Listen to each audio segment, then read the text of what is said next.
like to introduce you to Donna, Henes, urban shaman, ceremonialist and author, teaches, lectures, and creates rituals and installations worldwide. Her ceremony, Eggs on End, Standing on Ceremony, celebrating the spring equinox, is legendary and was performed at the World Trade Center and in Battery Park on 23 annual number of equinoxes, and was favorably reviewed by the New York Times.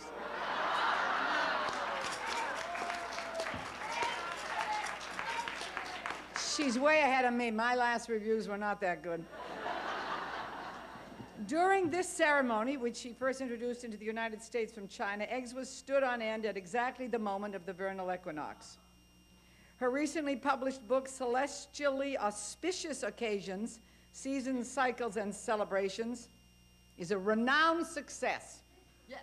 Donna will focus on the use of ritual in the public arena, emphasizing the transformative power of female-centered spirituality as a tool for establishing transformation, positive energy, and peace. Here comes Donna.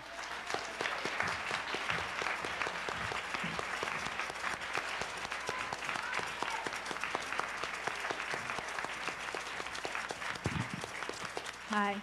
I am glad to see you, but this is my amulet bag in my pocket.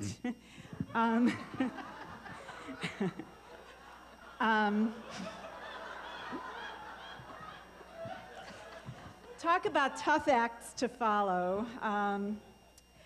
I am an urban shaman, and like shamans in every culture, I work to establish a ceremonial order for my community, and my community is New York City, but by extension, all cities everywhere. And I'm sure you all realize that most people in the world today do live in cities. There are very few people who live as peasants on the land anymore.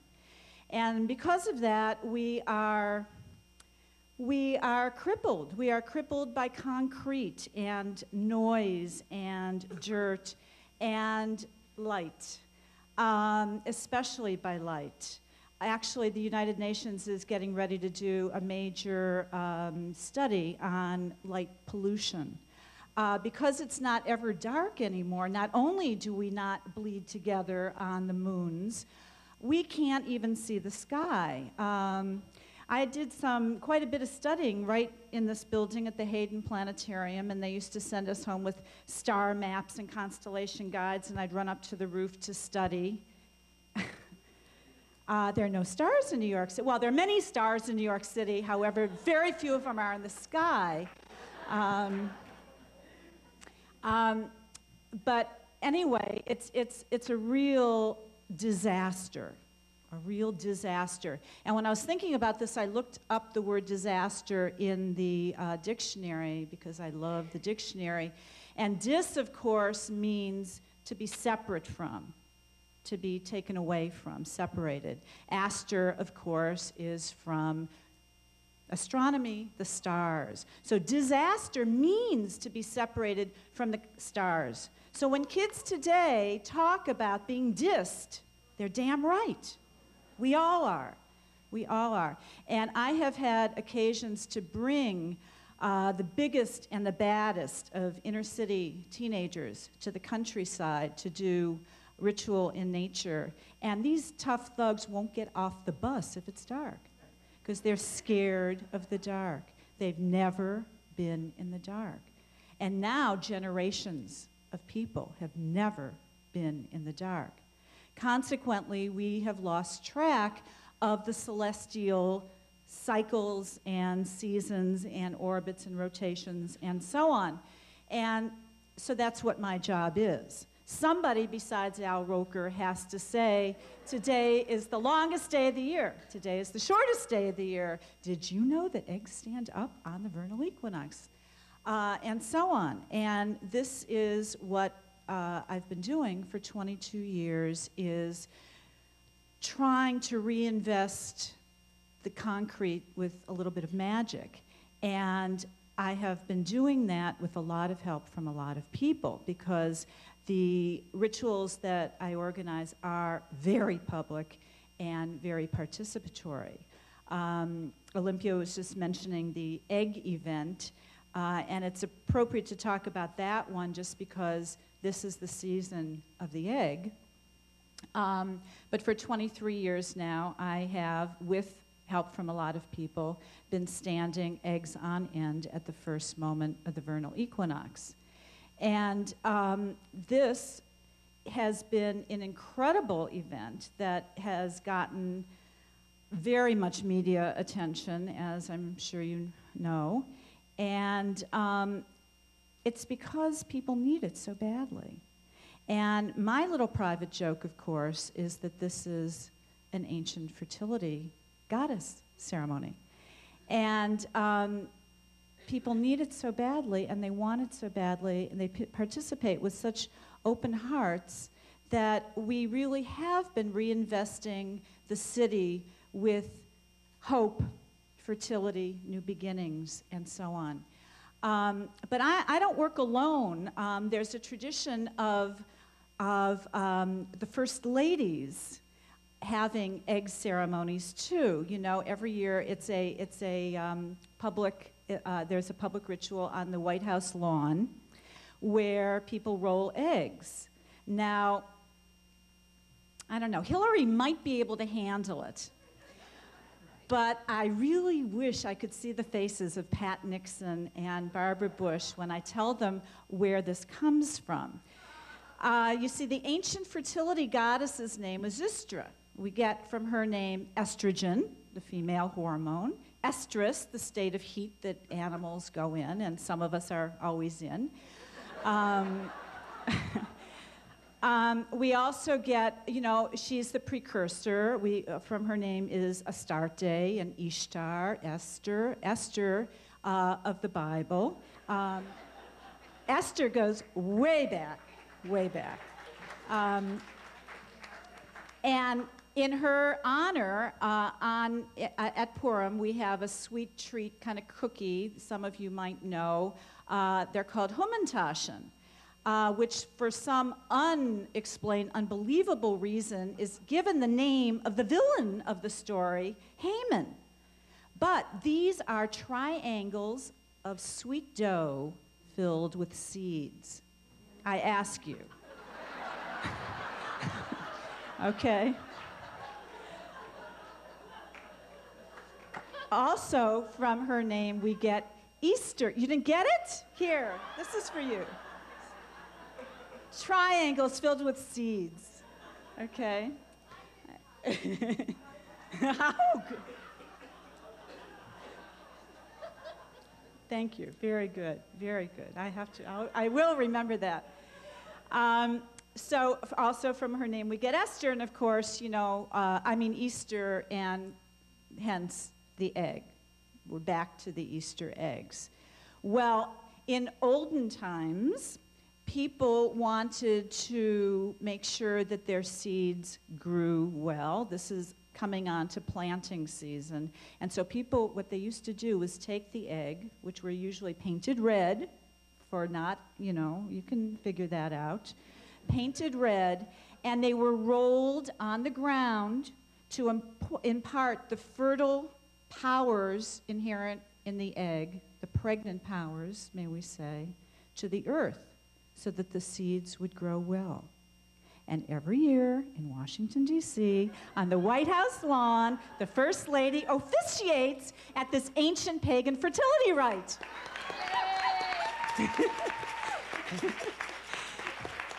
That's become my favorite egg event, superseding my own. But I want to tell you a few interesting things about these egg events. Something really weird happened this year.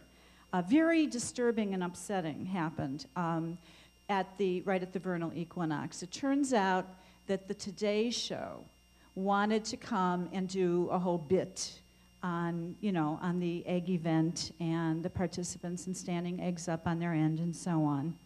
And for 3 days, they had probably 30 people in my office, in my publisher's office, and in the World Trade Center office, running ragged, making sure they had parking permits and electrical outlets and faxes and Xeroxes and so on and so on, Finally, at the last minute, they canceled because they said, well, the exact moment of the equinox was 8:55, and they go off the air at 8:55:05.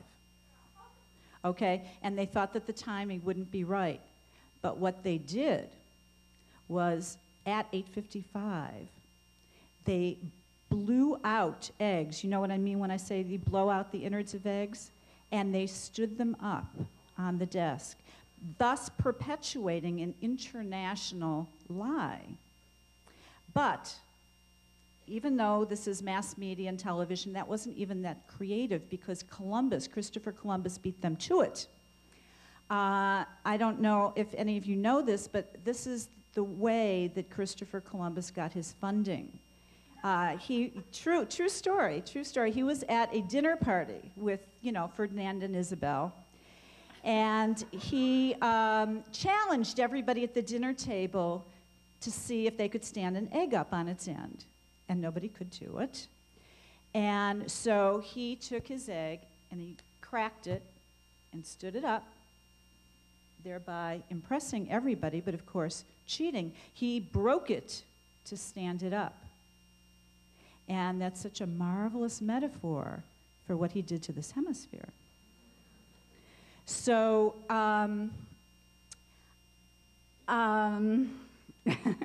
so what I wanted to focus on in the last 2 seconds that I have or whatever is somehow take all this fantastic history that we've been laying out and figure out where we can go with it. As far as my calculations are concerned, we're like 5 minutes to the millennium. So what are we going to do about that? I think it's time that we roll up our sleeves and get ready and get set to get going and doing whatever it is that we can do, and each of us will do a different thing. I am a shaman and not a priestess. Priest cultures are hierarchical and relatively new. Again, going back to the advent of the patriarchy. In a priest culture, which is our culture, and not just the 3 major religions in the West, but also our government system, our educational system is hierarchical, and there's always somebody on top of you who can tell you what to do. Of course, if you have your head screwed on straight and you have a little bit of perspective, you will realize there's always somebody below you too. However, in a shaman culture, it's the belief that every person has her or his own dream, own reason for being here, own path, own mission, own work to do. And you know what that is. I can't tell you what that is because I don't know. I have no idea what you're supposed to do. But you're supposed to do something. And you know what it is, and you know when you're right, and you really know when you're wrong, right? Okay, so actually I was just reminded of a joke, and I don't usually tell jokes, but this is a great one, which explains the hierarchical priest cultures. There was a young bride who was baking her first ham, and I've never made a ham, so I don't know what you do, but she was, preparing this ham, and before she put it in the pan, she cut off an end of it, and her husband said, "What are you doing?" And she said, "I'm cutting off the end of the ham." And he said, "Why?" She says, "I don't know. That's how you make ham." He says, "But why?" She says, "I don't know. My mother always did it this way." So he said, "Call her. Ask her. Why do you do that?" So she calls her mother, and she says, "Ma, when you put the ham, when you make a ham and you cut the end off before you put it in the pan, why do you do that?" And her mother said, "Because that's how you make ham. That's what my mother always used to do." "But why?" "I don't know. That's how you make ham." She says, "Call Grandma and ask her." So her mother called her mother and said, "Ma, when you make the ham and you cut off the end of it, why do you do that?" And her mother said, "When your father and I were first married, we just had one very small baking pan." So it served its purpose, and it got carried on by rote until nobody knew why. And that's what happened to most traditional religions. They served their purpose for 5,000 years, for 2,000 years, for 800 years. They served their purpose or they wouldn't have lasted that long. But now, maybe we can look at the world a little bit more shamanically. And I always like to say that I practice my religion precisely the way my foremothers did 40,000 years ago. I make it up as I go along. Okay.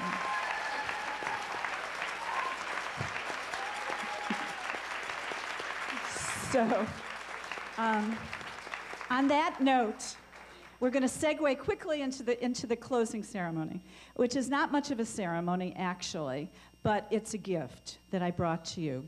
And if the person on the inside of each row will look on the outside of your seat, you will see neatly taped a little envelope. I thought this would be much better than passing around a bowl. And this is for you, this is blue corn.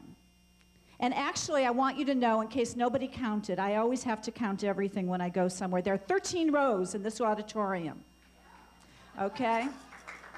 So, I want you to pass these out. I want each of you to take as many as you need. You know how many you need. Okay? And while you do that, I'll tell you what it is and what it's for. I'm going to, because I cannot think straight if my life depends on it, and I'm a dyed-in-the-wool circular thinker, I'm going to go back to Christopher Columbus and what he did 500 years ago. These blue corn are seeded with blue corn that was grown ceremonially on the Taos Pueblo in 1992 for the 500th anniversary of whatever it was that he did here. You know he didn't discover a thing. So it was a husband and wife, actually, right in the Pueblo, who had this planting ceremony, and their intention, and in ritual you have to start with an intention. You can't just drum up energy, because you don't know what you're going to get. You have to have an intention. And their intention was that these seeds would reseed and regreen this hemisphere. And every step of the way, they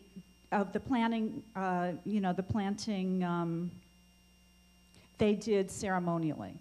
They blessed themselves to be worthy. They blessed the earth. They blessed their digging stick. They planted the seeds. And then every time they watered them or weeded them or mulched them, they did not fertilize them.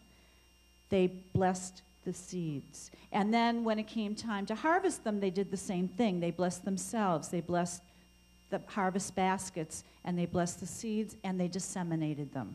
I was lucky to get a lot of them, and I give them away.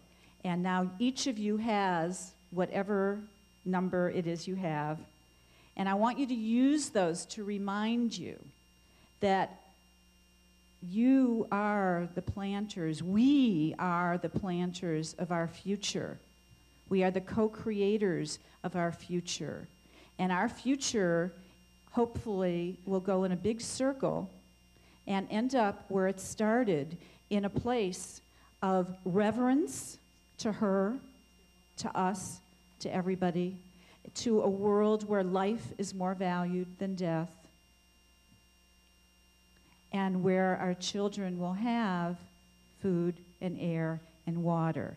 So you can plant those, or you can put them on your altar, or in your amulet bag, or on the dashboard of your car, or you can pop them and eat them. But use these, and may we all be the goddesses that bring life to the future of us all. Thank you.